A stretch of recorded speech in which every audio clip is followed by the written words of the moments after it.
What's up, guys? So I made this really long video like 2 days ago about, you know, answering some of the questions that you guys had, and also about like my whole situation with Canon and my sensor cracking and whatnot. And it ended up coming out to like 15 minutes, whatever. It was just a boring video, and I don't want to make you guys listen to me talk for 15 minutes. So I'm gonna try to make this one a lot shorter. I'm gonna roll a joint so you guys can, you know, watch me fucking do whatever bullshit, answer some questions, and give a way more brief explanation about the Canon situation. So I guess we'll just start with that. Canon sent me my camera back. What happened was the low pass filter, which is a piece of glass that goes in front of the sensor, protecting it and also filtering out some light that isn't visible by the human eye, whatever. The low pass filter cracked. I had to join the CPS program, which if you have Canon product, you should join anyways, so that I could get a loaner for a shoot in LA that I had with Hilton. So I get to Burbank and I pick up my loaner, whatever, and I tell them that it has to be a defect. The camera has, you know, there's no way that I crack the low pass filter without cracking the LCD. I got a loaner, I got my shoot done, everything's fine. I'm just trying to get some free money, basically, because obviously I dropped my camera. But I think what's gonna happen is they're gonna give me 50% off of the entire thing. Yeah, but what a mess, right? Like, yo, it's so ridiculous. These big companies have these like customer support things where everything that's put through customer support goes through like 70 different people all over the US or all over whatever district you're in, whatever country you're in. And it's impossible to get anyone to just email you. You have to talk to them over the phone. And that's bullshit, because I don't know what you guys are writing, and they say, like, I asked them, can you guys send me like a screenshot of my file, of what you guys have on file for me? And they're like, no, like that's against like company protocol, whatever. So yeah, I've been dealing with that. I'm done dealing with it. And yeah, I'm just smoking weed. Big coffee.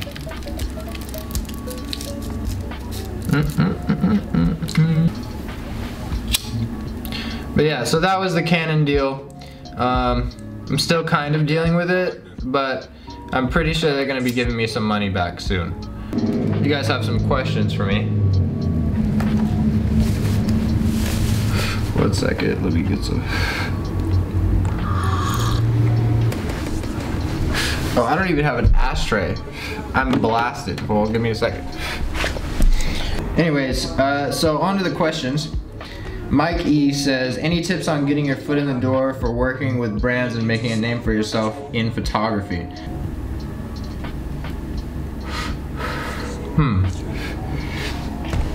Any tips on getting your foot in the door? Brands are weird, man.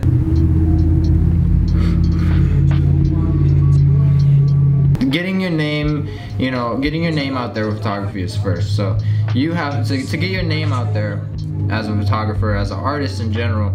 You need to be, you know, consistently pushing out your work on these platforms that we have: Instagram, Twitter, Tumblr, your website, whatever, YouTube. I don't think you should spam and post 4 or 5 times a day.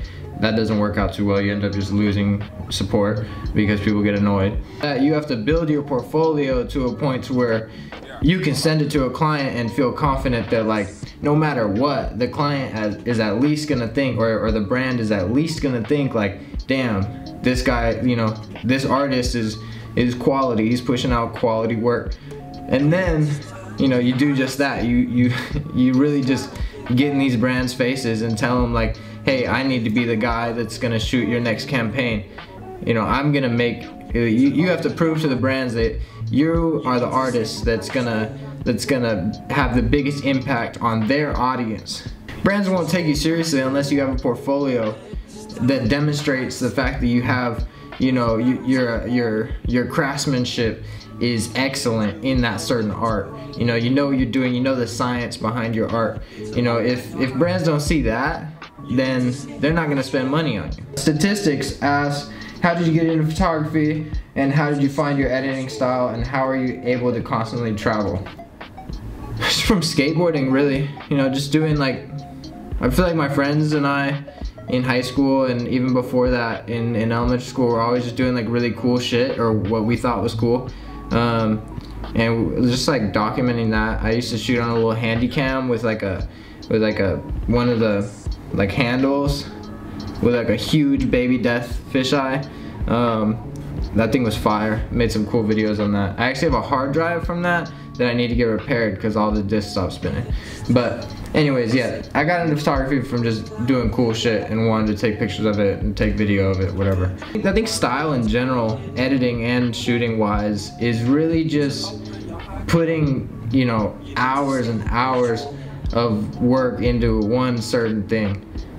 To have a style in something, you have to know the science, like I said before, of the craft, right? So until you know exactly what you're doing when you're shooting, you're not gonna find a style.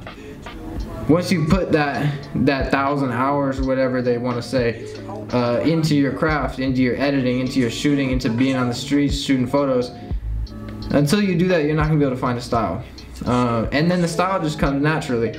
And I don't even think about my style, because I think style in general is to be more, is to be changed. It's gonna adapt to who you're becoming as an artist, and hopefully you mature as an artist. And with that, if you're not locking down your style because you're scared that you're gonna lose support, you know, your style is gonna mature with you. I'm not able to constantly travel.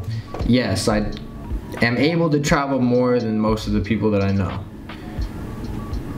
but that's not to say that like I'm just rolling in bread and able to, like, you know, fly and stay wherever I want for however long I want. Like the 3-month trips I do, the 2-month trips, they're like, I'm saving up all year to do that.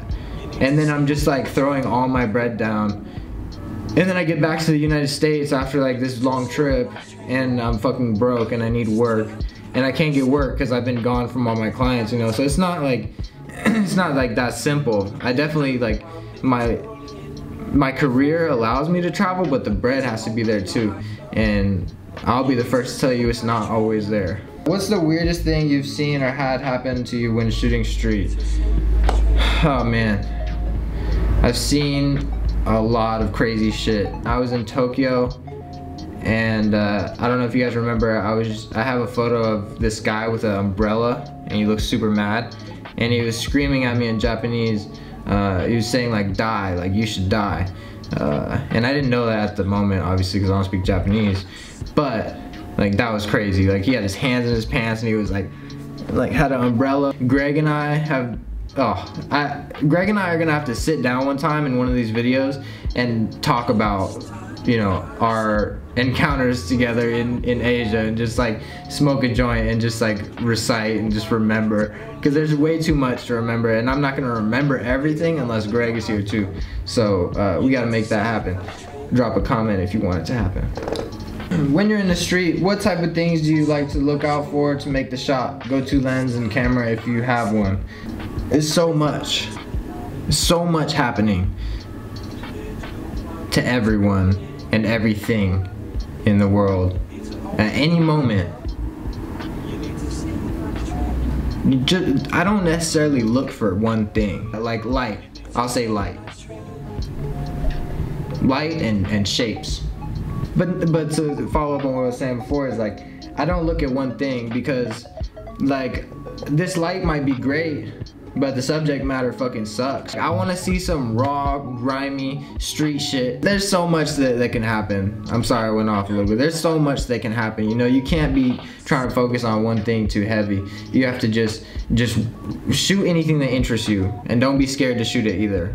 I think that's really all the questions. A lot of people have been asking me to make a video like strictly on street photography and kind of run down how, you know, that works. I'm trying to figure out how I'm gonna make that video, but I can't really put it, like I couldn't just talk to you about it. You just have to see it. So maybe I have to hire somebody to follow me around, but I don't need to spend money on that. So I'm gonna figure it out. But until then, I really appreciate it. I hope you guys have a wonderful rest of your week.